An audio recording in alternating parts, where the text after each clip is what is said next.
just don't. It's out there. You'd be amazed who I know in Mill Creek now.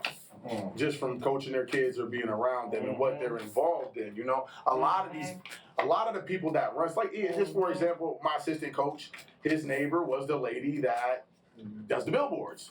So instantly I knew the lady that does the billboards. I didn't call Lamar, I called Jen. Like, you know, we know her. She's in school, her son's in school, my son, and like, you know what I mean? So that's what that neighborhood has provided me. I'm not friends per se with anybody out there, pretty much. But I'm acquaintances with just about everybody. And it starts to put in a different perspective. Like, there's levels to this shit. So, like, if you're around people on a different financial level, let me be clear, because as people, I don't want to break down saying this. As people, I miss the hood. Yeah. Like, this shit ain't genuine when you get more money and everybody's so worried about keeping what they have. Right. That you have to do certain things. I'm a part of that, right? I don't go around friends because I can't be out getting high, fucking up. Right. So I stay away from certain people because I got a lot to lose. The problem with having a lot to lose is you're always protected. People that I grew up with, when I grew up with them, didn't have much to lose. So they're very vulnerable and open. They would give you their last because y'all didn't have much. Right. They'd welcome you in their home because there was nothing to take.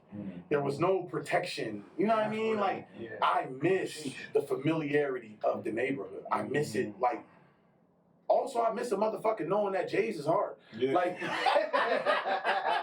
I'm just saying, like, yo, if I throw this shit on, like, I'm drippy. But if I go in this meeting, like, you know, they got sandals on and shit, not giving them, got more money than me. You know what I mean? I'm humming up the busy nigga. Like, what up? They're like, oh, hey, Mike. I'm like, nigga, you ain't going to acknowledge this? Like, you ain't going to acknowledge this thing? I was at the mall all day. Like, I miss that. You know what I mean? I miss that. Like, the Oasis don't do it. You know what I mean? Like, every once in a while, you pop in Marty, they, okay, God, I see you. You know, and get up out of there, hurry up before they shoot. But, like, there's a part of me that still wants that validation. That's why I understand guys like John Morant, guys like some of these dudes. I don't excuse that, but I understand it because there's still a part of me at 40 who've been out of the streets for 10, 15 years that still want to throw the 24s on, ride Bob, what up, how the bitches look, how the dudes like he eating, bro, he up, he made it. Like, that's the sad part about coming up out the hood. It's true. That's the sad part. You can't go back. You can't go back. If I ever catch you with some sandals, man, I'm going to check you down. Some John Collectas. I'm still going to buy my chains. I got loafers, nigga. But, like, you ain't never catch me this. Adrian got the sandals. He got enough for both of us. Adrian? Yeah. He wear the Jesus sandals. The Jerusalem cruises. Yeah, bro. Like, not me. That's like some pressure me did. I remember, like, I raised my kids, like, in Arizona. Yes, on youth playing. Oh, y'all was wearing sandals? Go ahead. Bro, I mean, I bought myself some N1s. They didn't care at all out there. Some people don't. That's what I'm saying. Depends on where you grow up at. Yeah. No. I'm talking about in Arizona. It was like most like predominantly, you know, white people. Yeah. They didn't care about what. Sure. I'm like, man, I was thinking, my mom said, ain't no way I can let my son come out the house with these shoes. No. If I live back home. Well, you know, it's like back why are we like that? Do it there. That's all. Why are we like that? I'm saying, like, they don't care. At first, they're like, $20 on some shoes. They go on your feet. It's like validation. No, but see, we gotta stop. I get it. It's about validation. But I'm just saying, like, when you go out there, it's like no, but we gotta stop giving rich people credit, right? Because we always act like Rich Dad Poor Dad, like the book. If you've ever read it, all this place, we always act like that's a thing, right? Like, but it is and it ain't. Okay, like the white dude's gonna buy New Balances because they're comfortable, not because they flashy, but he's also gonna buy a fucking boat. Yeah. Let's be honest. He's pimping on a different level that black people in the hood feel like they can't get to. The best thing we could do is get a car. That's the highest level of boss that we could do. Now, if you could buy a brand new caddy and you could put 24s on that, you boss level. That's a 2021, 22. Go ahead, cuz. And right below that level is a chain, is a watch, is some J's, is some shoes. White people is doing it too. But they just doing it with their house, with their mower, with their tractor, with their tools, with their four-wheelers, and they talking big shit at the football game about buying a new four-wheeler. And they do it sly. They don't do it like braggadocious like we do. They're like, oh yeah, we got another four-wheeler over there. They know what the fuck they're doing. Don't get it twisted. They know John got that old four-wheeler down there, ain't upgraded taking his John and then throwing it out there. I'm telling you, I watch it. I be on different levels. I'm like, just pulled out the 750. I do this shit too now. I know how to do it. You know? I know how to do it correctly. But I still want to flash on them because I want to be something they never seen. You know, and I want to respect. I'm done hiding being a nigga. I'm done hiding being a black man. So what? This is how I was raised. If it's wrong, it's wrong. It's my culture. Yeah. Now, I'm not linked to hip-hop music, but a certain look that I liked when I was a kid, I wanted. I wanted it when I was 14 and all the drug dealers had it. I wanted it when I was 20 and all the drug dealers had it. I wanted it when I was 30 and working hard and making no money and all the drug dealers had it. Now I'm eating more than the drug dealers, and I got it. Yeah. So, I can afford it. Right? You know what I'm saying? Like, why we gotta be like shy about being black? Like, you know? But at the same time, like the bad tendencies don't gotta come with it. Exactly. Because you black don't mean you gotta be super ghetto with it. And that's one of the things I've been both. trying to tell the young generation, like, you know what I'm saying? Like, you need to know when to turn. This was the terminology I would use. You need to learn when to turn your nigga off. Yep. You know what I'm saying? You can't be nigga all the time and be as successful Mike can as you want. Mike, You know what I'm saying?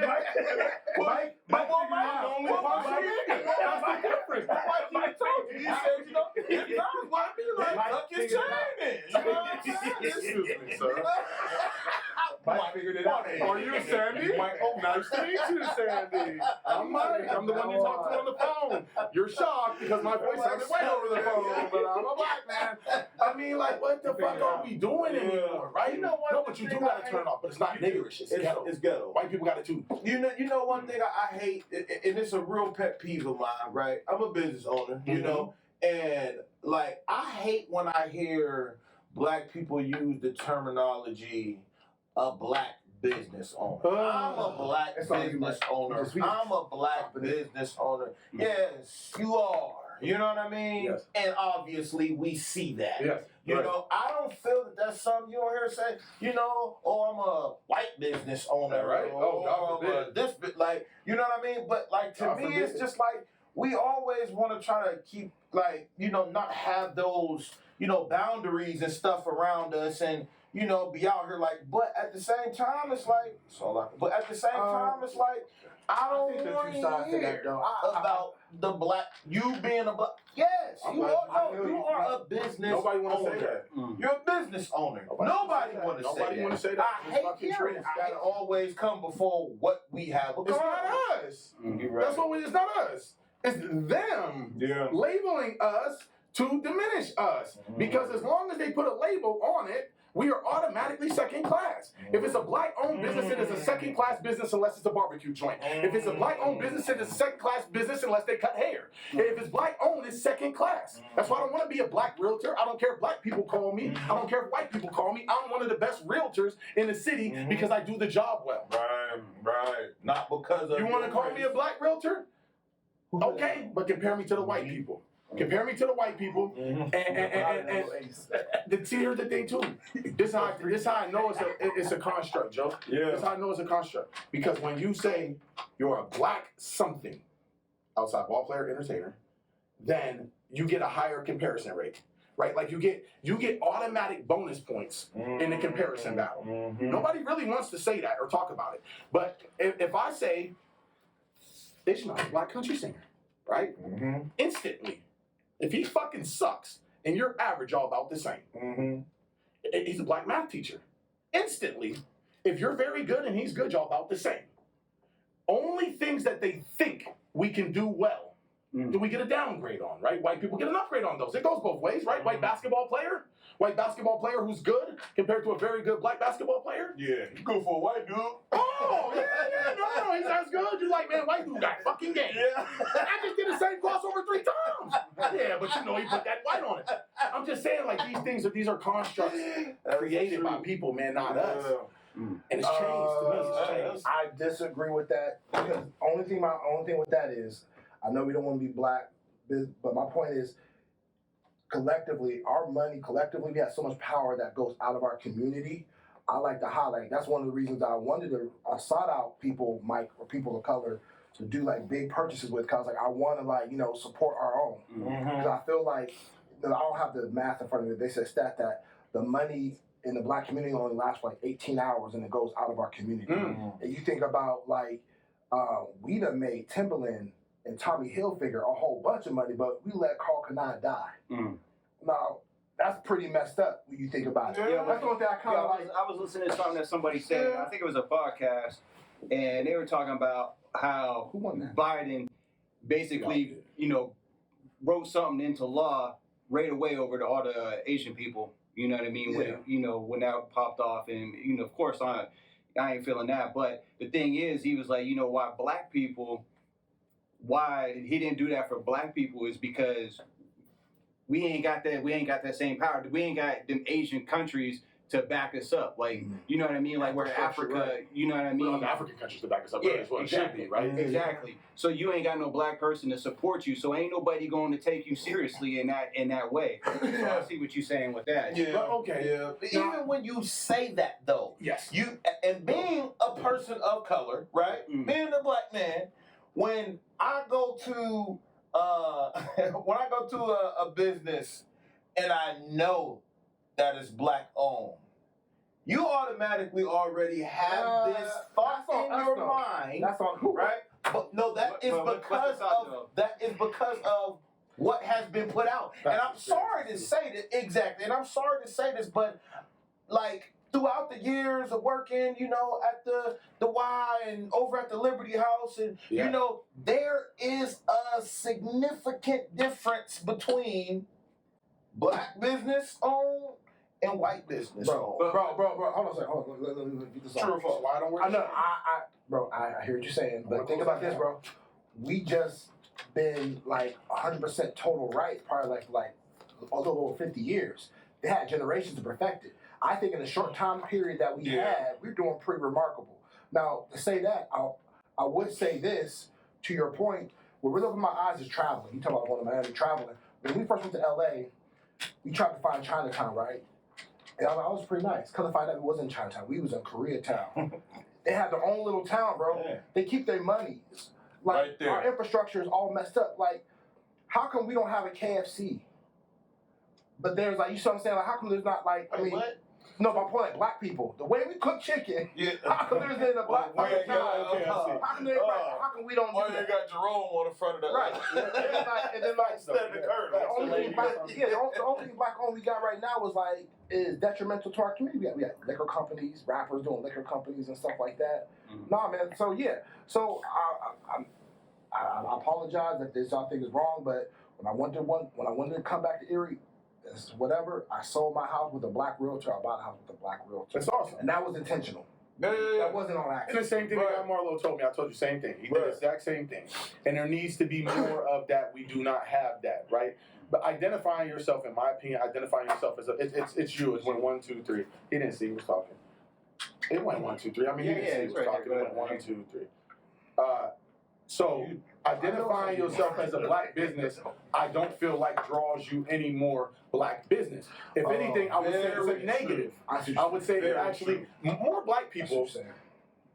Black people don't trust black people, for one. We have a very distrust in our society for each other. So, if you're gonna go to the best lawyer in town or the lawyer, you're probably not going to hire a black lawyer. I talked to a black lawyer about this, right? He worked right across the hall from me in a Renaissance building, and he talked about it a lot. He said most of his business is white. He came from Philly thinking he'd fill a niche. Was not able to because black people don't deal with him. Right. Don't trust him. They don't think he's good enough. He's black. Well, that's because from our head, we want a Jewish lawyer. We want a Jewish lawyer. It's the stigma that's attached to us. Edit that out. I was going to say it to Jew, but I was going to say it. We can't cancel Kanye. I just think it's wrong. I got to bring this up because you said it. You said we've only really had our rights for 50-some years, right? And that given that time frame, we are doing better now with it. And, they've had years and years and years to perfect it, which is all true. I will give you this. The same argument you just made, I just listened to it last night. I just listened to Martin Luther King's last sermon on the mountaintop. In that sermon, he talks about, maybe not that sermon, maybe it was Anyway, right in that time period, I was just watching about it. So he talks about how at that time, black resources need to be pulled together. Right. Black people alone in America at that time, and this is 1968, they had more resources than only nine other countries in the whole world had more money than black people in America. Yeah, I heard that before. So what I'm saying is that's black nationalism. Yeah. What Martin Luther King was saying. It's weird coming from King, who was an integrationist, because King never talked black nationalism. That's Malcolm talk. Right. That's the Nation of Islam talk. So, but when you say black businesses, we're getting the hang of it. The Honorable Elijah Muhammad had the hang of it in the late 50s and early 60s. The paper Muhammad Speaks was the #1 black selling newspaper and like #4 selling newspaper in the country. He had fish stores, clothing stores, because we had unity. We had not been divided. We are going in the different direction of disunity. And that is the program that we might have to finally realize is how the game's going to be played in America. It's a medium too. I mean, like, if the game's going to be played that way, then let's meld into one person, an American. Let's put the divider down on our side. They have it up. I get that. That doesn't make you an Uncle Tom because you want the divider down. Right. When we tried to put the divider up, they killed Malcolm. When another person started to get the divider up and start to talk to Africans and other nations and start to build, they ruined Marcus Garvey when he wanted the divider up. Yeah. They assassinated Martin Luther King. I cried last night thinking about that, man. That man was 39 years old, my age. His last sermon, all he talked was positivity. We got to stay nonviolent. They murdered him. For that. The divider will always be up on their side. But we are oppressing ourselves. Period. We are the mechanics of our own oppression now. We're the ones who are shooting each other. We're the ones selling dope to each other. I use the word nigga like it's going out of style still. We listen to music that celebrates drug dealing, prostitution, hoeing, murder. I mean, we're the ones now, bro. It's not the man no more. We are the man. We even own the motherfucking record labels that's putting out the music now. It ain't just the man no more. They built it so perfect. That we the ones oppressing. The football coaches, when I was at prep league and I had a problem with the prep league, it's because football coaches, black men who looked like myself, was showing up banging rap music with weed smoke pouring out the car to coach 6-year-old kids. I didn't see a white motherfucker in the premises. I didn't see him. I mean, I understand the years of oppression are there. I get that, and I clearly understand it. I'm a student of the Nation of Islam like you would not believe. I love what they stood for, but they stood about separation because we would never be equal in America, and maybe that is true. But as long as we start keep labeling ourselves and labeling ourselves and labeling ourselves, how can we ever be equal? I do my best when people don't know I'm black. Very true. I do my best on the phone. Once they meet me, they're fucking fine.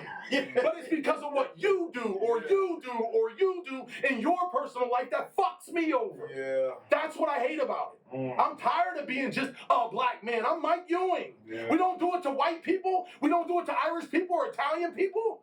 Fuck black man. What does that mean? Does that mean I like rap music and hip hop? I'm sorry, but the black men in the 50s and 60s that I look up to wore suits. They sang hymns. They went to church on Sunday. They worked all week and overtime. They didn't have their pants around their fucking ass. They didn't wear chains. They didn't have 24-inch rims. They were like my father, your grandfather. That's the black men that I look up to. Okay, so that's what being black means to me. Being black means being in America where everything's fucking against you and you put your nose down and you grind and you show your kids people like Malcolm X, people like Martin Luther King, and this is what you could be. This is how you could be. If you're lucky. If you lucky, you'll be as strong as this brother. Not fucking 6'9" and motherfucking John Morant. These silly ass niggas. And I want to say this controversial statement. Oh, that was real as hell. I'm gonna tell you this. This controversial. I'm processing, man. I'm processing. I'm about to say And I'm sorry I get so animated. You good. Oh, I want to say this earlier, but I didn't say it. But a 2-parent household is a cheat code, bro. Oh, it is a cheat code. You ain't lying. 2-parent household is a big cheat code. Because I see here, like, when you have to the point where single-parent moms trying their best, I saw like in the mall, a mom was cussing her kid out. I'm thinking, man, that poison that's being fed to that little kid and stuff like that. Because I don't have it all right, Ron. I don't have it all right. The wife don't have it all right. But together, we can kind of figure this thing out. Amen. Yes. You know what I mean? Amen. Yes. Amen. So those fathers wearing shoes back in the day, there was 2-parent households and stuff like that, you know. But now I'm going back to like, so I kind of believe like the 60s and 50s were stood up for civil rights. In the 70s, you had blaxploitation, the Mac, Superfly, and I kind of started. So now we have a generation of parents who wanted to be like the Mac and Superfly. Yeah, because they broke us, Ish. And they broke us. They broke us. We were strong. Now- 50, 60, we were strong. And now we're the We same gave thing. up. Now what? We got Real Housewives of Atlanta, Ratchet, and Oh, stuff like that. Like I said, crazy. we are our own oppressor now. We gave up. Like what they did was, look at where heroin hit. Flooded the hoods in the 70s. That's when it really flooded and dudes started getting paid in the hoods. They broke us. They took our leaders. They took the guys that was the strongest. Even dude said from the SCLU or whatever. He said we was never the same again once they got King. And it was 100 people behind him, like really pushing that effort. But when you take down the head, everything will fall. They took down Malcolm. Same way. So let's talk about this. Let's switch gear a little bit. What's the medicine? You know what I mean? We can all identify problems, right? But what's medicine? You know? Good question. That's where we got to get to. You know what I mean? Because we can sit here and we can complain about our situation and we can talk about all that, but what can we put out there, you know, to somebody who's trying to make it out the struggle? You know what I mean? What's the medicine? Honestly, I mean, I feel that us being able to obtain certain positionings in our community, right? I've been a community leader for a very long time since I got back to the city, right? And I done worked with and dealt with hundreds of homeless, right? Kids, like, whatever, you know? And one thing that I realized, and people may feel some type of way about what I'm about to say, but oh well, right? I feel like this, you know, growing up, we had, you know, the Booker T. Washington centers and the JFKs and the MLK. Like, we had these, they were walk-in centers, you know, but now they all transition into basically child care. So your kid just can't walk in there now unless your mom applies for this and gets approved for that, so you'll be able to start going. You know, so they snatch those away. Okay, that's one of the things that's been snatched away. But I honestly feel like it has to do with us engaging with the younger generation. Right? It's not starting with high school nowadays. It's too late to be trying to reach them in the mass. To intervene. You know what I'm saying? But we talking about like where you elementary, middle school kids, you know, and we have to be pumping that out. Like the way that we feel and the way that, you know, things that we saw and the things that our understanding of life, you know, it has to be pumped into these kids at a much younger age nowadays. Because once they get older, it go back to what we was talking about, how, you know, these kids, once they wake up, get dressed, and they leave the crib, they're gone for the majority of the day.